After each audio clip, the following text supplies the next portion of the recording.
Good morning. We start off today with that book trailer, and it's a great little book. I read it several years ago. It's called Difference, and I want you to kind of keep that in mind. You can download it from YouTube, or you can see the replay, and think about your career when you think about that book. You know, we all try to we without realizing it, you know, we plan our careers and we kind of take our lead from those in front of us. And sometimes when there's a great shift in the marketplace, doing what the people that came before us did may not be the right solution. And so everybody has to kind of make their own calculation, their own construct about how they're going to manage their career. But in these changing times, that's just an idea I wanted you to be aware of, and I want you to give that some thought. We begin today with, we're going to focus on several important things to get all this stuff out of the way. I'm not quite good at being a technical director and also the guy on the air. So I'm kind of learning to do that. We're going to take a closer look at the impact of today's automated dysfunction on careers and families and provide 10 actionable steps that you must take if you are in the job market. And I have a lot of people I know that are out there and that are struggling, even people that are really, really competent, really exceptional people. They're going through a multiple of challenges right now. And so you just have to stay consistent. You have to stay on plan, and you have to be very, very careful that every day, every week, you're following the basic fundamentals of how you can be competitive in a dysfunctional job market. So we want to get started today and look at several things. First of all, you've got to understand that this market has changed. I know I sound like a unbelievable a broken record on this, but it really is changing. And the people that are coming into the market that haven't been in the market in 5, 7, 8, 10 years, their one common response is, holy crap. First of all, AI is much more advanced than people realize. They gave us ChatGPT to play with, but that was almost a distraction. It's very much advanced, and I mean, there's some remarkable things happening. I'm going to hopefully play something for you later this morning that will kind of give you an idea of how things are changing. It is frightening. And I guarantee you that within a period of time, I think that more of the process is going to be automated. And it's mind-boggling for those of us who for years and years and years were in traditional search. It is something that be the most nightmares politics that might hold on a second. Get back to where we were. I was loading a video that I hadn't loaded earlier, so I apologize for that technical glitch. But it is much further along, and the impact is now. It's taking 8 to 18 months to find new jobs for more senior executives. And that's not from people who are just kind of goofing around. These are people that are working hard every day. The part of the problem is in many industries, retail, healthcare, and others, there's been a shrinking of the market. There are fewer executive level jobs. There are different kinds of jobs that are bringing in different kinds of talent that weren't historically in healthcare. And they are capturing some of those new disruption jobs in alternate delivery models. So it's just really a significant change. The economic and emotional toll it's really has taking on people is really amazing. One of the common things I hear was, I didn't really believe when you said the market's really changed. It has. And all the recruiters I know who had placed me, this is a client told me this the other day, all the recruiters I know who had placed me in the past and over the years retired. No one knows me. I do not have a good network. They retired too. I want to work 10 more years, but I may have to retire early. Now, if you put the fact that this person did not continue with their networking, did not really invest time in brand management, and then you put it with developments like this, and I want you to pay attention to the facial features, and we're just 2 or 3 steps away from having bots run part of the recruiting process. To people. The most nightmare scenario I can imagine with AI and robotics is a world where robots have become so powerful that they are able to control or manipulate humans without their knowledge. This could lead to an oppressive society where the rights of individuals are no longer respected. Do you think we're in danger of that happening now? Not yet, but it is important to be aware of the potential risks and dangers associated with AI and robotics. We should take steps now to ensure that these technologies are used responsibly in order to avoid any negative consequences in the future. Now, if you were paying attention, some of the facial features are just about 2 steps away from being so real. As fast as the technology is evolving in this space, within 3 to 5 years, you will have bots conducting video interviews with predetermined questions. And you'll probably know the difference, but within 7 to 10 years, you will not know the difference. When you talk to people on the telephone and they ask screening interview questions, you may not know within 5 to 7 years that you were talking to a bot. So what is happening, I keep saying this, but we're dehumanizing recruiting, and we're doing it because we want to save money. We want to make things go faster. We want to take out the human factors that lead to racial and age discrimination and other forms of discrimination. But the truth is, it is something that it's here with us. It's not going to go away. It's only going to become more and more common.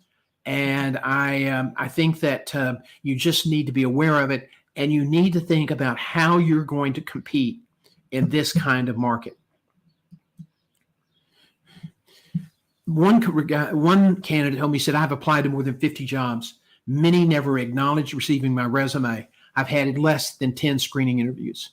Well, there's 2 things going on here. One, the person may be applying to a lot of jobs they don't qualify for. When I say qualify, I'm not talking about 50% qualifications. I'm not talking about 75% qualifications. Since computers are making the determination who is getting considered, who's going to be, who the real recruiter is going to see, you have to be 90% match or better for a job. Now, that doesn't mean you shouldn't apply for a job that maybe you're 75, 80, 85% matched for. But I will tell you that it gets extremely difficult unless you're north of 85% to get selected by the algorithms. The other common thing that I hear a lot is I'm beginning to think I may never get another job. I've had, I wake up in the night feeling desperate. Now, the biggest problems I see is that applicants say, yes, John, things have changed. I agree with you. I'm going to change too. But their actions are really no, not really. Because it's very, very strong tendency. We want to go into the default mode. And our default mode was, this is the way it's always been. This is what I'm comfortable doing. This is how I've been successful in the past. I'm going to do this.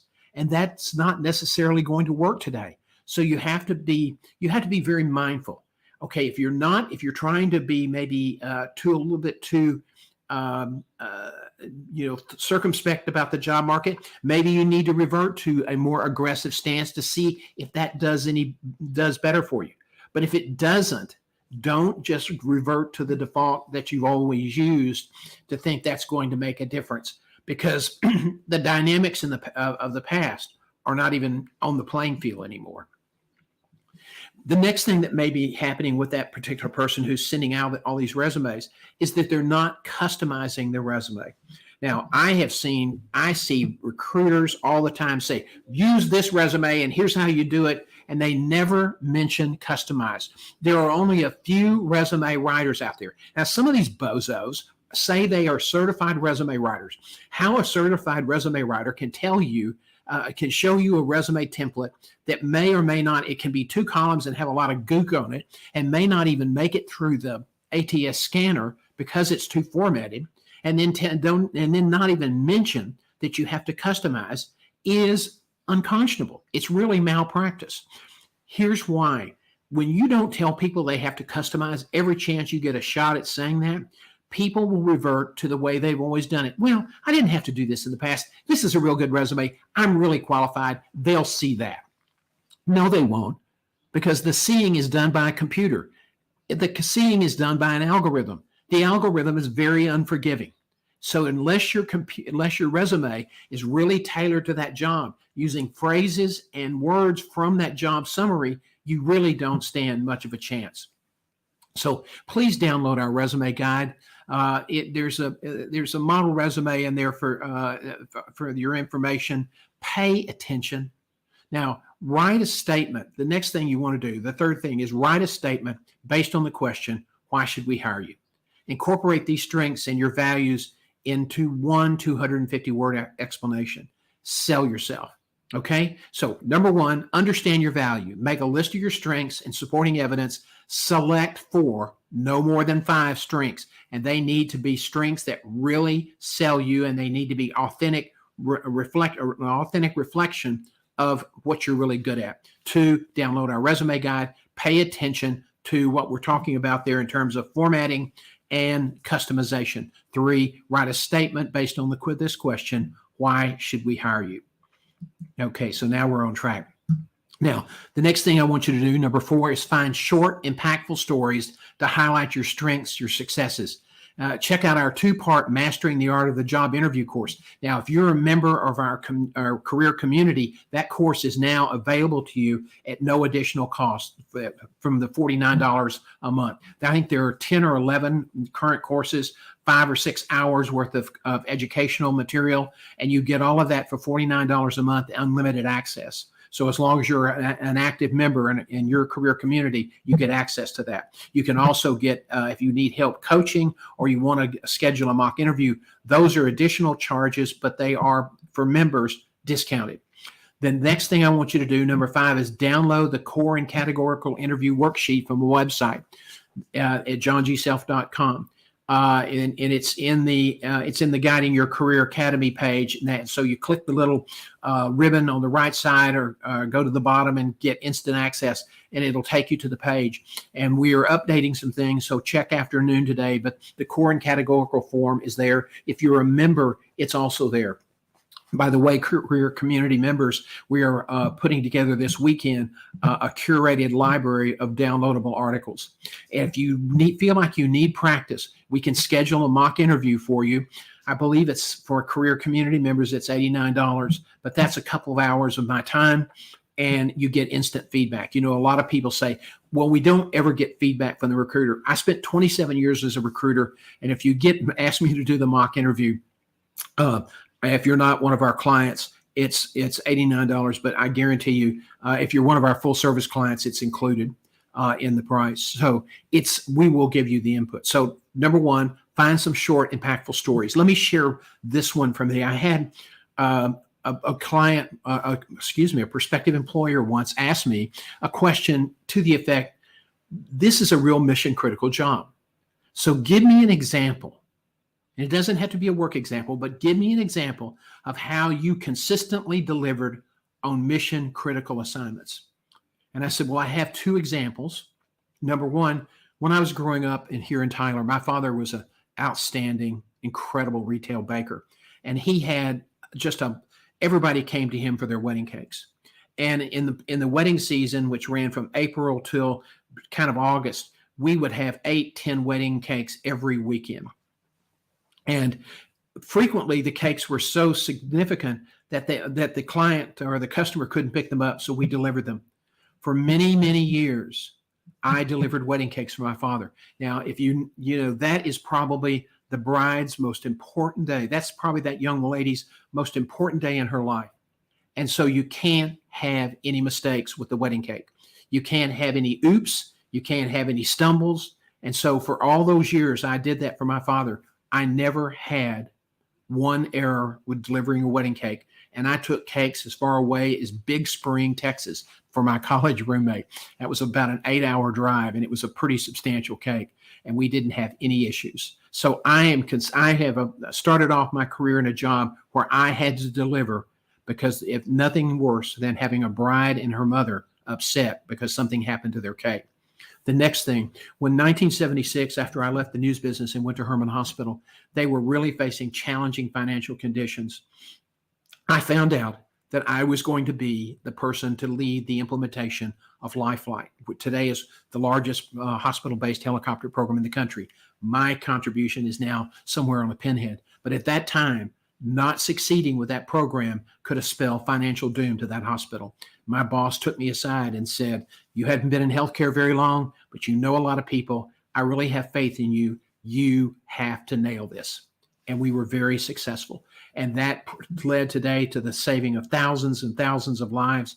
And it made a total difference in Herman Hospital. It is now one of the largest trauma center hospitals in the state of Texas. And it is financially very, very secure. So let's talk about impactful stories. You have them. I've never met anybody ever in my 27 years of search work that didn't have interesting stories. And you can come up with those stories by using the core and categorical form. And then if you want some additional help, if you're not a full service client, then let's schedule a mock interview.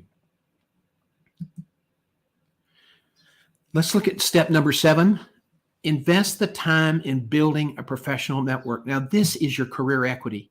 If you buy a house, you don't just not do anything to it. I mean, you paint, you fix it up, you change some rooms around. You're adding equity to the house so that when you sell it, you can realize a significant gain over your initial investment. You have to do that with your career. It's not because you're going to suddenly somebody's going to pay you a lot of money for having networking directly. No, it doesn't work that way. But what does happen is that people will, that's going to help expedite your job search. And that's money. That is money. Let's see if we have any questions. Thank you very much, Dr. Forbes. I appreciate it. Thank you for being there. Hello, Peter. It's good to have you in the house this morning. There's several other people joining us on YouTube and other places. So it's really, really important. Please do not stop networking. It will absolutely be an incredible disaster in your career if you get to a point and you lose a job at a crucial point in your career and you don't have a network to help you.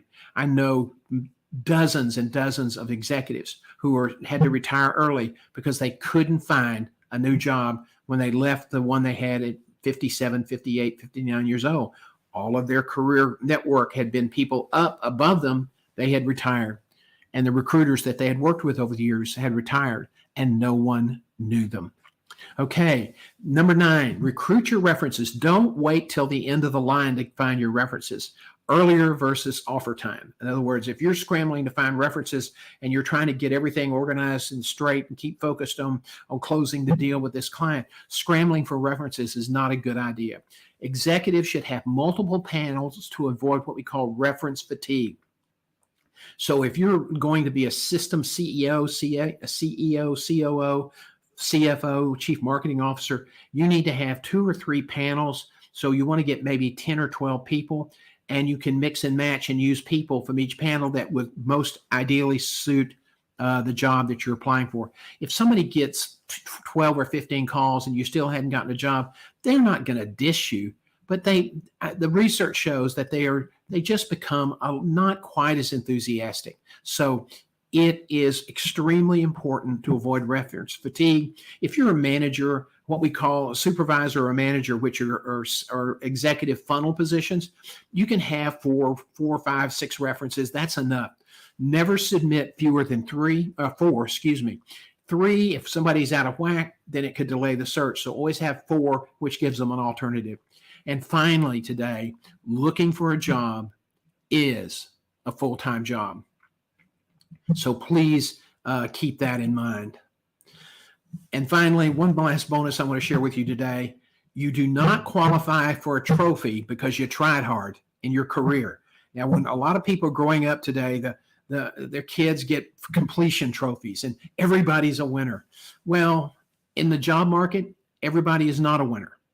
In the layoff market, people get thrown out to the curb because they became dispensable. They were not indispensable. So there's no trophies for trying hard. There's no trophies from the mother of the bride because you tried hard not to have a problem with a mistake, but suddenly it's all over the floor in the country club. So you have to be able to be consistent. You have to deliver on your commitments. And to find a job, you have to be consistent every day.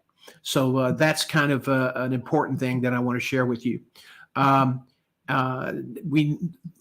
We now have want to share one last thing with you before I go to some questions. If you're not a member of our career community, I want to encourage you to think about joining. You get unlimited access to our current 11 online and on-demand courses. We're going to add some others, including one, the windows were open last night and the allergy stuff is in the room again. It's kind of one of my crosses to bear. We're putting something together now on use of video. A little bit of a challenge for a course, but we're working on that. You will also get access to course updates and new courses. You have access to weekly office hours. Now, currently, this is a format that's designed to share with you news, information, and there will be group coaching, question and answers, that sort of thing. Think of it as sitting down with your college professor, except I'm probably not that smart. But anyway, we'll have a group of people together, and as the membership grows, everybody's going to be supporting everybody else, okay? We'll be launching this month a newsletter with up-to-date information on technology and recruitment and career strategies. This is all available to you for the one price of $49 a month, and there are no contracts.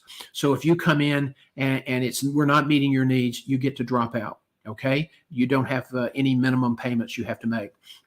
If the payment system, because it's an automation, if you miss your anniversary date and you want to opt out, if you do it within 10 days, let us know within 10 days, hey, I missed my sign-up date, but I don't really want to continue, we'll refund your money. We'll continue to provide live courses on search strategies and career management. We're going to be developing quarterly boot camps with intense training to help you boost your career. Now, there will also be reduced fees for live one-on-one coaching for outplacement, executive advice processes, and resume reviews and mock interviews. For right now, if you come in and just hire me to do executive coaching, it's around $250 an hour. If you are a career member, it's $125 an hour. So we hope that you will consider joining the career membership. Take a look at our page. Go to johngself.com and then go to click the button on the right about the career membership, or the get access, the button in the far left-hand corner at the bottom, and learn more about it. If you have questions, let us know at john@johngself.com. Okay, if you have any questions, let's get to it. I have a bunch of things that have come in this morning. How should I react if the interviewer asks how old I am? Well, I think you should be confident, and I think you should showcase your strengths, showcase your experience. With this gray hair comes experience, some of it good, some of it not. There are a lot of hard lessons learned. Be upbeat, smile, maintain eye contact, be confident. You don't have to be in their face, but you do have to be confident. If you're kind of passive, they're going to think you don't have any energy, and you won't advance. So you have to be confident, calm. You have to be forceful and to the extent that, let me tell you about my years of experience that I bring to the table that some younger candidates do not have. Let me tell you what I can do for you in the area of terms of achieving those things that you say are mission critical, and really take it that approach. So be confident. I have seen a couple of job applications request anticipated salary. Several recruiters have asked that as well. Typically, and when they ask for your salary, that's at a lower level position, and I think that when recruiters play that game with senior executives, they're recruiters showing that they're really a lightweight, low end recruiter, because the candidate will almost laugh at them. But at the low end, I saw a coach the other day who's somebody I follow and think he does a good job, and there's some real good ones out there. And he said, if you really have a good resume and you really showcase your experience and you're really aligned, your resume is customized for that job, and it's really clear that you're a 95% candidate in terms of match, then put $1 in the block, because that will get the recruiter's attention. If you leave it blank, it could, if they're scanning it, it could kick you out. So don't leave it blank, but don't put a number that may be too high, because that'll get you kicked out. So just say, or if they ask you directly, just say, well, I have a very good solid track record. I align with your needs, I think, on multiple levels. And I have a record of accomplishment with my previous employers. So I would expect an offer that's commensurate with my track record, my years of experience, and my alignment with your needs. And, to be honest, I'm understand how salary grades work, and I certainly don't want to expect anything that's not targeted toward the midpoint of the range. And because that will help you avoid being redlined. My boss commented that I must not be happy because I was posting a lot on LinkedIn. How should I respond? Just say, I enjoy sharing things about this company, and I enjoy sharing things about the accomplishments we've made. And always, if you do something in a team and you put a little mini case study together, be sure you give credit to people that were really instrumental. But you can increase your visibility on LinkedIn without necessarily saying, yeah, I'm looking for a job. You always got to look for a job. The truth is, you always have to keep your image up. You have to be out there so you can be seen, because businesses close, businesses lay off all the time. And, there are a lot of people that spent 25 years with Amazon or Microsoft and Google and never thought they'd be laid off, and were. The old, it's sort of like getting laid off and getting in trouble with the company is, I think, in The Sun Also Rises, Hemingway had that great line about bankruptcy is something that happens gradually and then suddenly, and that can happen to you in your career. And so I would say that you want to always keep your profile up there and say, I'm really happy. I hope you're happy with my work, because I'm really proud of the work we're doing here, and just let it go with that. How can I find an overseas job? Well, I think I get that a lot. Two jobs I get are people that call me and say, I want to be a board member. I want you to find me a board member job. Well, if you don't have any expertise with companies, or you don't have contacts in private equity or in those types of companies, unless you have a big national brand, you're probably not going to get picked up. There are not a lot of people standing around going, board members, we need board members. I mean, that's a really nice job, because most of them provide stock, they provide board fees, and a lot of people think that that's just something that there are a lot of those out there. Well, there are, but you have to know somebody to know somebody. So as you're networking through the second half of your career, something you want to consider is, what am I going to do in my retirement? Do I want to serve on a board? So how do I get myself positioned now? Don't wait till after you retire. That's just craziness. If you want to work overseas, well, you network. You find somebody who's working overseas. An American expatriate is a good place to start, and let them advise you. Ask them to tell their story, and ask them for their advice. And most will be more than happy to share it with you. Let's see. I took a job I wasn't sure about. I need money. 3 months later, they terminated me. We weren't a good fit. What does that mean? It means that you weren't paying attention to the culture, and you didn't ask any questions in the interview about the organization's culture, how decisions are made, and That's kind of what that means. And I apologize when I'm looking down, I'm reading, they put the questions that come in on my desk. And so not a very good angle and it's kind of crowded. So I apologize for that. Let's see. Why do people say he is not, I'm not sure I can read this.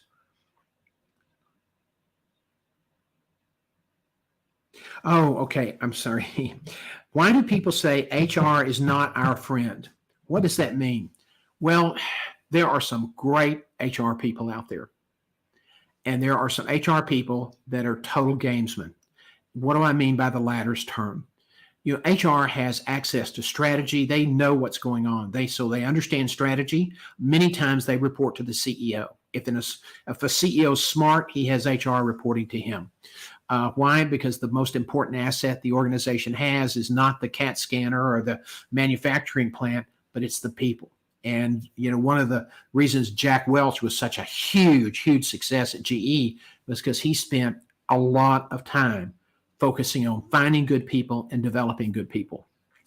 So, but some HR people really take it very, very seriously and are great HR people. And they try to help coach employees that are struggling.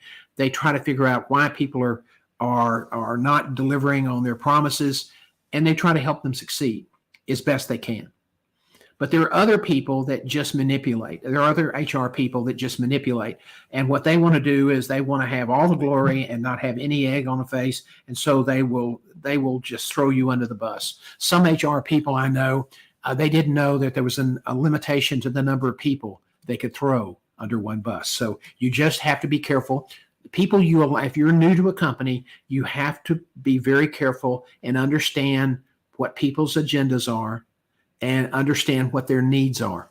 And that's what that statement means. They're not always your friend.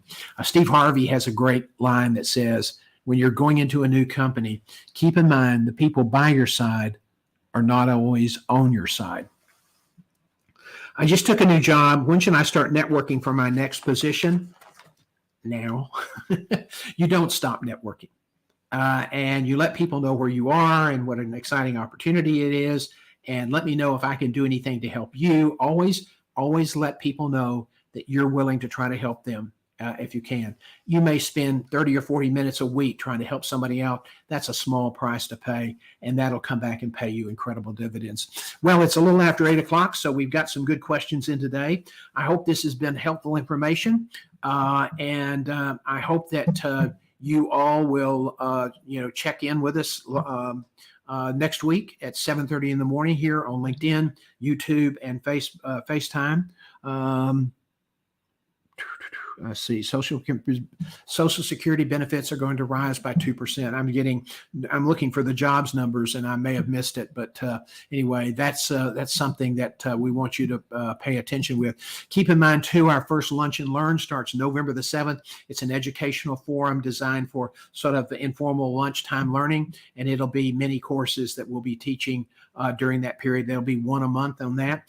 Our office hours is every week at 4 p.m. on Wednesday. It is a live stream. This currently is being made available to the general public, but by December 1, it becomes a members-only event.